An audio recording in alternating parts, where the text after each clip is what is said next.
Hi, everybody. Linda and Charlie Bloom are here with you for our Facebook Live at 12:30 on Thursdays. And the topic that we are exploring today is relationships have inevitable difficulties, but they are survivable.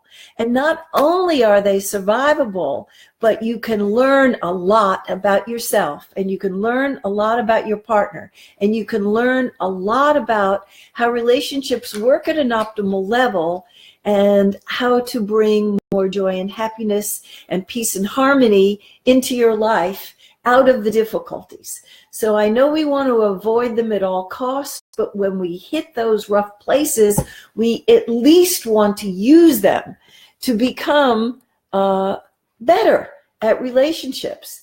And I want to admit that when I was first in partnership with Charlie, I thought the relationship was just going to get better and better and better and better, because I was a romantic back then, and I thought not anymore. That I've been stripped of my romantic illusions, and I still consider myself a romantic, but grounded in reality. So I'm still crazy about him. I'm still falling in love with him all the time, but I got my feet on the ground. So one of the things that I learned is that relationships go through phases. And sometimes it's not spring and summer and, joy and light. Sometimes it's challenge time. And the differences can make the challenge, not being able to handle them. The accumulation of the incompletions can clog up the channel. Also, neglect can make a challenging relationship where people are just feeling like, is this all there is? I really thought there was going to be more aliveness and excitement and passion in the relationship. But if the relationship is suffering from neglect, that can be one of the things that happens. You veered off the road because you're paying too much attention to the kids or the careers or your spiritual practice or your political volunteering or whatever it is that you were doing, and that you didn't take good care of the relationship so that it went into a decline. But I'm here to testify. We've gone down in the slumps and we've come up, and we've gone down in the slumps and we've come up. So we're very experienced, Charlie and I, about how to pull out of the difficulties. That's why we can speak with so much conviction out of our own experience, that not only are they survivable, but you can be even better off on the other side of them. And it isn't just from our own experience. It's also because we did this anecdotal study of these really happy couples where we interviewed 50 of them, and they told us in their own words, all of them had a place where they had gone into decline, maybe a number of places where the relationship had gone into decline, and how they did the good repair work so that the relationship ended up even better after the decline. My turn.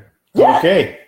Well, also, I want to welcome you to another of our series of Bloomwork Talks. And I also want to just let you know that in case you haven't noticed, we have had some technical problems that had caused us to get started late today. And we also had the same issue last week. Mm-hmm. So if you missed some or all of either one of these talks, this one or last week, please know that you can go to the archives and you can see either one of those in its entirety. And you can also see any one of the previous 19 that we've done over the last few months. So, ordeals. That word kind of has associations with painful, difficult experiences. In fact, we've had a few. Yeah, especially you. As a matter of fact, that's how the dictionary defines ordeals. It defines it as a painful or difficult experience, and that tests you.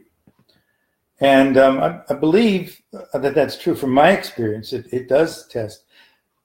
me when I go through one of those what we call AFGOs, which is another effing growth experience, growth opportunity. I try to remind myself, okay, now there's some possibility of learning something of value in this. I'm not always able to get to that right away. Sometimes it might take me a few seconds or minutes or years to get to that point. But I eventually try to get to a point where I can ask myself the question, okay, so what is it that is here for me to learn? What is it that what's my takeaway from this experience? Because it may not be the last time I have something like this happen. And if I can learn something from it, I can minimize the frequency with which these kinds of experiences come up. Maybe not totally eliminate them, but at least minimize the frequency, and also minimize the damage that it does while I'm having this wonderful learning opportunity. And minimize the amount of time it takes me to get out of it. So I believe that it is true that ordeals do test you. But beyond that, what I think they do is they strengthen you too. Mm-hmm. They have the potential to strengthen us. And what's going to determine whether it's simply a test of our endurance or capability, or whether it's something that we can actually use to enhance and develop ourselves in ways that we otherwise may not have been challenged to do so. So not only are relationships, is it inevitable for relationships to have challenges and ordeals, but it's necessary. And it's necessary because most of us do not come into relationships, particularly committed partnerships, fully formed, mm-hmm. fully developed. It's really a matter of learning on the job. If we're fortunate, we come in with some good potential and some skills that maybe have been already developed to some degree. But for most of us, there's more that we can do and need to do to develop certain qualities within ourselves that enable us to be more competent, more capable, more confident in our ability to manage the inevitable differences that, if they are neglected, will deteriorate into ordeals. So one of the things that we always try to impress upon people when we teach our classes or see couples in counseling is see how many things you can head off at the pass, if possible, to stay current with the issues of the relationship and not go into denial about them. Don't avoid leaning into the challenge of speaking about them because they have a tendency to accumulate. So if you have some feelings of dissatisfaction or disillusionment or disappointment, to bring it to the attention of your partner and hopefully in an inviting way. And we always make the distinction between a complaint and criticism. If you stay on the good side of the line where you're just a complaint, that can be an entry point into what you're committed to. It's a thin line to go over to become critical of the other person. So to have some finesse about the way you bring the topic up, to have a softened startup, as John Gottman calls it, to really be the invitation, as Charlie and Linda Bloom call it, to invite them to join you with some kind of introductory remarks like, I really want us to have the best possible relationship that we can have, and I need to bring something up that is upsetting to me. We talk about our own experience, less about what they're doing or not doing, less about what they're saying or not saying, and more about how we're feeling. I'm feeling somewhat disconnected from you because we've been so busy with all these other things that we're doing. Couldn't we take a weekend off this month and go away together? Or I'm feeling disconnected from you. I'd like to have some date night this week. or I'm feeling disconnected from you. Do you have any time today where we could sit and talk with each other? Because I've got so many things on my mind and on my heart. Tell me when the first possible moment is that you could be with me so we could discuss these things. And then, of course, when I do get agreement, then I want to bring them up, not in an accusatory way, no blaming. I want to be really responsible about the way I bring it up. I want to continue the invitation. I think things would work better for me if thus and such was in place. What do you think about that? Can we make an agreement about that? That going forward, we could do something differently than we're doing it right now, whatever it is. And sometimes couples get into really bad trouble because they haven't stayed current with the little things, and the little things start to add up. A little neglect here and there can add up. A little disrespect here and there can add up. Tone of voice, being having a cutting edge on our voice, being accusatory, making threats, all these things can derail our relationship because of the disrespect. And if we catch ourselves red-handed doing things that have harmed the relationship, it is inviting to the other person to come and join us in the repair and the reconstruction if we're responsible.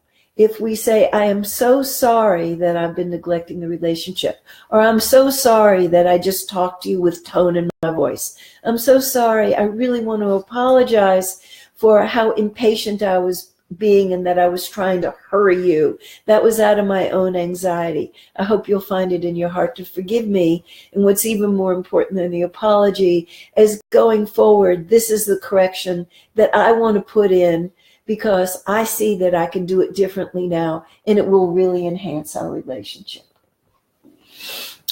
So you see, there's a few things to try to, pitfalls that you might want to be mindful about having when you step into what can feel sometimes like a minefield.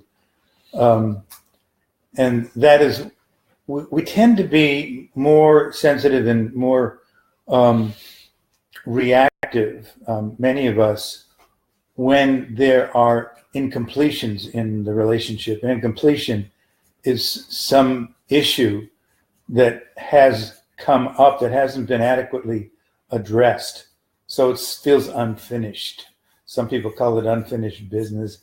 But when there is stuff that we're still holding onto, or that we're still being affected by, like something that we brought up that was a difficulty that came up between us, and we didn't feel satisfied about the nature of the way in which it was addressed. Didn't feel that it was adequately addressed. So we may be, or our partner may be more sensitive to anything that can sound like a judgment or a criticism, blame, fault finding, anything like that. So we always want to try to be conscious of not speaking in ways that can activate our partner's defensiveness. So in terms of that, one good way to derail a potentially fruitful conversation is to begin with the introduction of the phrase, "We need to talk." That phrase generally doesn't engender a positive association with the person who's on the receiving end of it, because even though the pronoun at the beginning of the sentence is we, the message is you. You got a problem, and I'm here to help you get over it. And if you listen to me, then we'll be okay. So sometimes, those judgments can get manifested show up in the relationship without us even realizing it. So we want to try to minimize any blame, any fault finding, mainly not because it's a bad thing, but just because it's very easy to get defensive when you feel blamed. That's kind of a human trait that most of us have. And the problem with getting defensive is that when we're defensive, it becomes really difficult to hear what the other person is saying to me, because I'm busy defending myself. I'm busy in my own mind invalidating the judgment that I just felt I got. And when my focus is on protecting myself from further judgment, it's really difficult for me to hear the message. Mm-hmm. So we want to try to minimize that. It's going to happen anyway sometimes. And if you're in the receiving end of something like that, and somebody's speaking to you in a way that is activating your own feeling of defensiveness, and I think we all know what that can feel like. It can show up in a lot of different ways, but the internal feeling is that I don't feel safe. I feel judged. I feel attacked. I feel criticized. I feel blamed. And so when we're feeling that way, our receptors really kind of shut down, and we can't really absorb the message. So one of the things that you can do is to just acknowledge that. Excuse me for a second, but I just need to let you know that, I noticed that I'm really feeling defensive right now. And sometimes we can even make our partner wrong for feeling defensive or for speaking defensively. However, if your partner is feeling defensive or if they're acting defensively, rather than accusing them of being defensive, they're like, "You're being defensive." Yeah, I am. You may want to take a look and check in and see what, if anything, you may be doing or saying, or how you might be expressing yourself that could be activating their defensiveness. And just speaking from your experience, I'm feeling this, I'm experiencing this, I'm needing this, is a way to kind of soothe your partner's feeling of being judged or criticized or blamed. So what Charlie's talking about is sweetening up the context, making it safer, because sometimes these conversations that really need to happen can go a little south for a while. And that's part of the getting off the road and coming back on the road. And I just want to say hi to Amanda. I'm glad that you tuned in. And I want to give you opportunity to consider about how you might be able to head off some trouble at the pass. Charlie's talking about creating a safe space.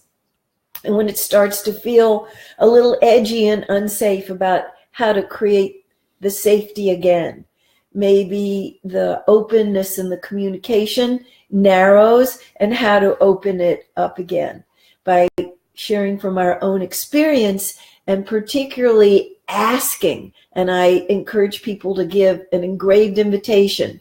If there's any way that I'm speaking to you that's putting you off, I want you to help me. Could you give me some feedback? If you feel like I'm rushing, or I'm talking too long, or I'm jumping from topic to topic and I'm losing you, I'm bringing too many subjects, and all of these are good grist for the mill for how to put the correction in and to repair in the moment. And if you have agreement from your partner that you maybe are going to have some difficult and uncomfortable moments to get to the other side of really understanding and creating a new kind of an agreement, that is a good contract to make. I want to offer you a little exercise. We sometimes do this with couples when we see them in counseling. We sometimes do this, often we do it in our relationship classes, where we say, use the scale of 0 to 10. 0 is I just couldn't be more unhappy. I'm so disillusioned. I'm so disappointed. I'm so frustrated. And 10 is I'm so happy with this relationship. I could jump for joy and sing a hallelujah chorus. Usually people are somewhere, they're not down around 0, and they may be not at 10 either, but when you have agreement to speak truth with each other about where you are on that continuum, that you can say, I'm really only about a 6 or a 7 in this relationship, or maybe I'm an 8 or a 9. And this is why I'm giving it the credit that it deserves, that it's not down in the small numbers. But this is why I'm not at a 10 in terms of experiencing well-being in our relationship. I feel like we need more of this and that, or we need less of this and that, or we need to make the relationship more of a priority, or there's some issues that have been really upsetting me for a while and we need to address them. Every single week we need to have a meeting about it until I feel like we're making headway with it. This is worrying me or that. And that this is going to be the scale that's going to be the indicator for how to put the corrections in, how to make the repairs, to take the relationship up to the thrive zone if it's sunken down some. Right. So I guess we would say that the bottom line here is that not if, but when you hit those rough spots, the way to prevent them from deteriorating into ordeals is to intervene at an early stage. In other words, the sooner you acknowledge to yourself and your partner that, whoa, we got a problem here. And the pronoun is always we, as opposed to you, even though we might be thinking in terms of, if you weren't doing this, or if you would only say this, or something about that other person, we may be thinking that. But the challenge is to really recontextualize our view of it. This is a relationship issue. This is something that was co-created by both of us. And even though it's always much easier to recognize how the other person played a part in the breakdown than it is ourselves. But just to trust and to know that every breakdown has had two contributors. That doesn't mean it's 50-50. That doesn't mean that we've equally contributed to it. That doesn't mean that one person has the power alone to fix it. Mm-hmm. It means that we both have to take a look at how we are accountable for having participated in this, such that this is where we are right now. And that we're, until we can do that, until we can really take that level of responsibility and acknowledge that it's not just her, it's not just him, and it's not just me, but we have both, in ways that may not always be apparent, contributed to the situation that we're in now. Until we can see that, we don't really have the authority or the power to take it someplace else. The only thing that it makes sense to do when you're convinced that it's all the other person is to try to get them to change, because they're the ones who messed it up in the first place. Yeah, how well does that work? Yeah. Trying to get them to change just complicates the problem that's already there.